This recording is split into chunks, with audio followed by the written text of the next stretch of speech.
অগ্নিকাণ্ড শুক্রবার সকালে আগুন লাগে তপসিয়ার বস্তিতে। ঘটনাস্থলে দমকলের ৮টি ইঞ্জিন পৌঁছেছে প্রগতি ময়দান থানার পুলিশ। এলাকা ঘিঞ্জি হওয়ায় দ্রুত আগুন ছড়িয়ে পড়ার সম্ভাবনা তৈরি হয়েছে। আশঙ্কা, বস্তির ঝুপড়িতে এখনও অনেকে আটকে রয়েছেন। তাদের উদ্ধার করার চেষ্টা চালাচ্ছে দমকল ও পুলিশ। স্থানীয় সূত্রে খবর, বেলা 12:30 নাগাদ আগুন লাগে বস্তিতে।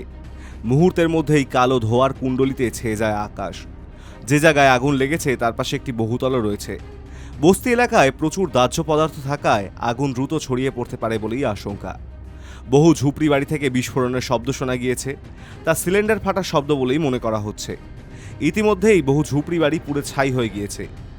আজিকুল হক নামে এক বস্তির বাসিন্দা বলেন, আগুন খুব দ্রুত ছড়াতে শুরু করে আর কান ফাটা শব্দ চারিদিকে। আগুনের শিখা ও ধোঁয়া বহু দূর থেকে দেখা যাচ্ছিল। আরেক স্থানীয় বাসিন্দা বলেন, ছেলেকে নিয়ে শুয়েছিলাম, হঠাৎ চিৎকার শুনে বাইরে বেরিয়ে এসে দেখি আমাদের ছাদ দাউ দাউ করে জ্বলছে। কোনো মতে ওকে নিয়ে বেরিয়ে এসেছি, দরকারি কিছুই নিতে পারিনি। আরেক বাসিন্দার কথায়, যে জামাটা পরেছিলাম সেটা বাদে আর কিছুই বাঁচাতে পারিনি, সব পুড়ে গিয়েছে। দমকল পৌঁছানোর আগেই অবশ্য স্থানীয় লোকজন খাল থেকে জল নিয়ে আগুন নেভানোর কাজ শুরু করেন। দমকল আসতে কেন এত দেরি, সেই প্রশ্ন তুলে ক্ষোভ উগরে দিয়েছেন স্থানীয়রা।